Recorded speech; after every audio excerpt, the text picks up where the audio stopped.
nós vamos falar de mais um livro, né, do que cai no vestibular da USP e de outros também, que é Angústia.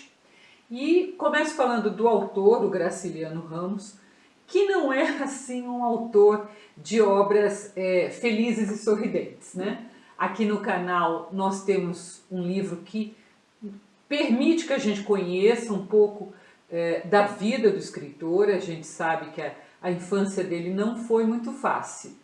E essa desilusão dele com a vida vai aparecer em muito de suas obras, como no seu livro mais famoso, Vidas Secas, e também nesse que nós vamos falar hoje, que cai no vestibular, que é Angústia.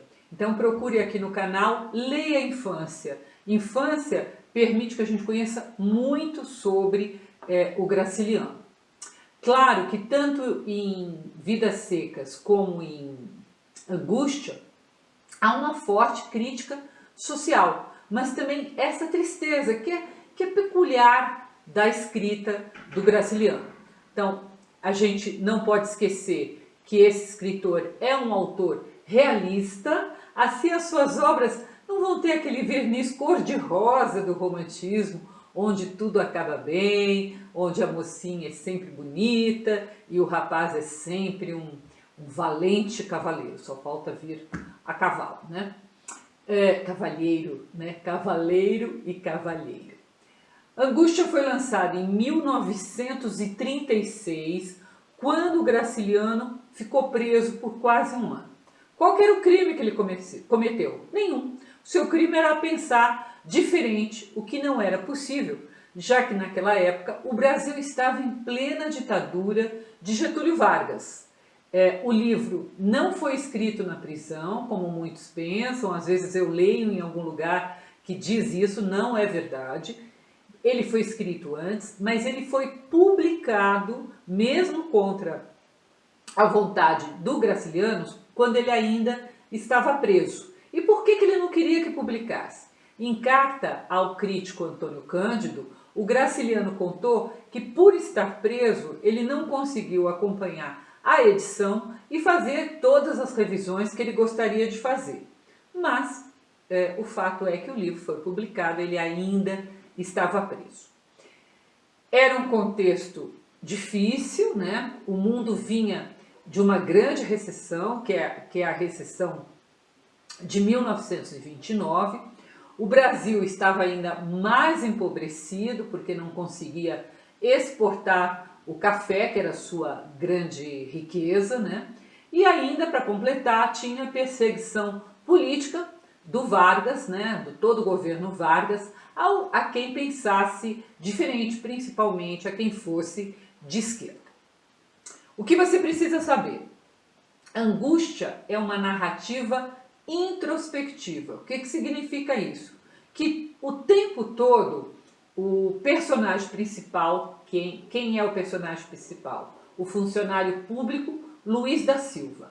Então, na narrativa introspectiva, o Luiz da Silva, o personagem principal, ele vai estar o tempo todo olhando para dentro de si mesmo, para a sua própria angústia que o acompanha. Então, desta forma, né, só poderia ser uma escrita em primeira pessoa. Nós, os leitores de Angústia, só vamos conhecer a história pelo olhar, pelo que pensa e pelo que vê esse personagem narrador, né? Então, nós vamos saber o que ele pensa e o que ele sente frente aos fatos, né? É introspectivo. Como é um livro que cai no vestibular, eu então não vou fazer apenas a resenha, mas eu vou fazer um resumo da história e analisar as principais características desta obra, que às vezes passa despercebida na leitura, né? O protagonista, e também, já falei, né, o também narrador Luiz da Silva, ele tem 35 anos, ele veio de uma família ruralista, decadente, né, uma família que perdeu seus bens. Ele não tem muitas perspectivas na vida naquele momento do livro, aos 35 anos. Ele é solitário, ele mora mal, uma casa caindo aos pedaços, ele come mal, ele vive mal. Como o próprio Graciliano, o personagem saiu do meio rural, onde não tinha mais nada para ele, e foi morar em Maceió, capital da Alagoas. Então a gente já sabe que é onde a história vai se passar, em Maceió e no Alagoas. E o escritor vai usar o tempo todo esses dois cenários. O rural, que era da infância, e o urbano, que é o da atualidade, para compor sua história. Da mesma maneira que ele também vai usar a temporalidade. Então ele vai toda hora trazer as lembranças passadas lá no meio rural e a vivência urbana do presente. Então o livro, a característica forte dele é que o tempo todo o rural e o urbano, o passado e o presente, eles se mesclam, né? O Luiz da Silva, ele parece um personagem que não consegue se ambientar em nenhum lugar. Parece que nas lembranças ele também não era feliz e na atualidade ele também não é feliz. No rural ele não era feliz e urbano, na cidade, também não. Quando o livro começa, ele diz que está se levantando depois de 30 dias acamado e que ainda não se sente bem. Nesse início, logo ali no comecinho do livro, ele já vai citar dois outros personagens que vão ser muito importantes na trama. Quais são eles? A Marina, que vai ser a vizinha do Luiz da Silva, uma moça fútil, uma moça pobre como o próprio Luiz, e por quem o Luiz vai se apaixonar. E o outro personagem é o Julião Tavares, que é um conhecido do Luiz, filho de um comerciante que está muito bem na vida e com quem a Marina vai trair o Luiz, né? E a partir daí a história vai se desenvolver. O que chama atenção é que justamente por citar esses dois personagens logo no início, significa o quê? Que ele vai relembrar como tudo aconteceu, né? O Luiz vai nos contar uma história como tudo aconteceu, mesmo que em nenhum momento isso seja dito de forma explícita. A gente, ao ler, a gente percebe que ele vai contar uma história e vai usar as suas memórias, né? O Luiz da Silva é um escritor frustrado, que não consegue sequer entregar para o jornal uns artigos que ele faz lá de bico, já que ele é funcionário público, né? Ele tem o trabalho de funcionário público, mas ele quer escrever artigos, ele quer ser um escritor, mas ele nunca consegue, ele não cumpre os prazos, né?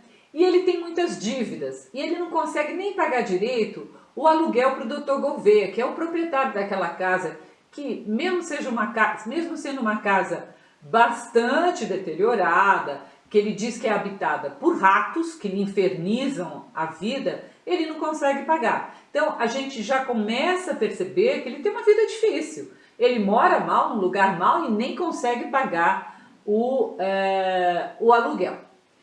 A única coisa que chama atenção é que mesmo nesta pobreza, ele tem uma empregada que esconde o dinheirinho dela lá no jardim, ela enterra o dinheirinho.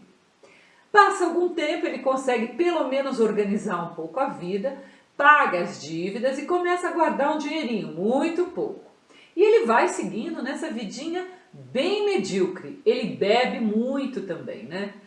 E aí, de repente, nesse momento, muda para a casa ao lado uma família, e nessa família vai ser a família desta moça, da Marina, né? Ele fica no quintal, mas como ele gosta de ficar no quintal, como os muros são baixos, ele começa a observar essa garota que também estava ali no quintal. Eles acabam se conhecendo, namorando e resolvem se casar. Que o Luiz, ela é uma moça que quer comprar coisas bonitas, tal. O Luiz dá todas as economias, que não são muitas, para que ela possa então fazer um enxoval, porque a família dela também é pobre, não tem dinheiro para pagar um enxoval. Só que nesse meio tempo, a Marina conhece o Julião Tavares, que é meio amigo do Luiz. E logo ela percebe que ele tem muito mais posses do que o Luiz. E ela se interessa por ele. É uma moça, como eu já disse antes, bastante fútil. E o que ela faz? Ela acaba trocando o Luiz pelo Julião. O Luiz fica completamente obcecado pelo ciúme, né? E ele passa a pensar nos dois o tempo todo, o dia inteiro. E ele vai ficando cada vez mais angustiado, né? Nessa vida que é ruim, que é medíocre, que na hora que parece que vai melhorar, ele ainda perde a noiva, né?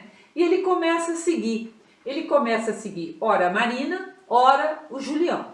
Enquanto isso, o Julião tá lá, ele agrada os pais da Marina, ele leva muitos presentes para a família, para ela. Só que o Julião, em nenhum momento, ele pensa em se casar com a Marina. E quando ele consegue avançar ali no relacionamento, ele descobre que ela tá grávida, e assim que ele descobre que ela tá grávida, ele a abandona. Ela fica ali, ao Deus dará, grávida. Luiz da Silva fica sabendo sobre a gravidez ouvindo a conversa da Marina com a sua mãe. Um dia ele segue então a Marina, né, e descobre que ela está indo procurar uma mulher para fazer um aborto, aquelas clínicas clandestinas, aquelas mulheres que fazem aborto, né? E isso ainda deixa ele mais chocado, ele vai ficando cada vez mais desesperado. E aí, uma bela noite, ele segue o Julião está se relacionando já com outra moça, então ele vai ver a moça num lugar meio afastado, ele espera o Julião voltar da casa da moça e ele mata o Julião, ele estrangula o Julião. Aí ele vai para casa, meio atormentado, o Luiz, ele tira as roupas, tudo que possa incriminá-lo, e ele cai de cama, doente, delirando, depressivo, que são os seus delírios ali que encerram a história. Vamos lembrar que quando começa o livro, ele está contando que ele ficou 30 dias acamado. Então, se ele teve delírios, nós não sabemos realmente o que aconteceu. As marcas do romance, quais são? A introspecção, o desencanto do personagem, que também pode ser o desencanto com aquele momento difícil, né, que o país estava atravessando. Se ele escreveu o romance antes, o Graciliano, pode ter passado para o seu personagem o desencanto com esse país, né, com essa ditadura do Vargas. Há então duas perspectivas, isso é importante. A perspectiva psicológica, que é representada pela introspecção, pela viagem em si mesmo, ao lado de uma perspectiva que é sociológica, que é a dificuldade que os mais pobres encontram de sobreviver e que contrasta muito quando comparada com os mais ricos como o Julião. Então, aqui a eterna luta de classes, né? O mais pobre, olha que ele está conseguindo arrumar um dinheirinho, uma noiva, ele perde tudo para aquele personagem mais rico, né? Então, é uma escrita, isso é uma outra marca importante que eu já falei, mas vou repetir, que entremeia o urbano-rural, o presente e o passado, mas também a realidade e o delírio. E o que nos deixa na dúvida se realmente o Luiz matou o Julião. Porque ele não termina o livro dizendo lá dos delírios dele, a gente não sabe se realmente ele matou ou se foi um delírio. Creio que a intenção do Graciliano foi justamente essa foi a intenção do escritor, e nos deixar na dúvida, principalmente porque quando é que aparece essa dúvida? Tem um trecho em que o Luiz da Silva, ele se questiona, né? Ele fica esperando que alguém vá prendê-lo, né? Que aconteça alguma coisa que o leve à prisão, onde ele vai lá ficar preso, escrever o livro dele, né? Que ele quer. Então veja, ele diz, sentia um medo horrível e ao mesmo tempo desejava que um grito me anunciasse qualquer acontecimento extraordinário. Aquele silêncio, aqueles rumores comuns espantavam-me. Seria tudo ilusão? Findei a tarefa, ergui-me, desci os degraus e fui espalhar no quintal os fios da gravata. Seria tudo ilusão? Então ele se pergunta 2 vezes, como não acontece nada, ninguém vem prendê-lo, nada, ele pergunta, seria tudo ilusão? Então, nós não vamos saber. Alguns críticos acham que sim, outros críticos acham que não. E eu já disse que essa dúvida é o bacana do livro, né? De qualquer forma, se aconteceu ou não assassinato, já disse, é impossível saber, mas uma coisa é certa, se ele realmente matou Julião, um ato extremo de coragem, de maldade, seja o que for, isso não aliviou a angústia do personagem Luiz da Silva, que retorna à sua vida medíocre como se nada tivesse acontecido. Então, não importa o que o personagem faz, aquela angústia não acaba, não termina. Se você quiser ler a resenha, ela está no meu site www.miriambevilacqua.com.br. Se possível, se inscreva aqui no canal para a gente continuar fazendo essas resenhas, continuar lhe ajudando a fazer uma boa prova, e é isso que eu lhe desejo agora. Até o próximo post.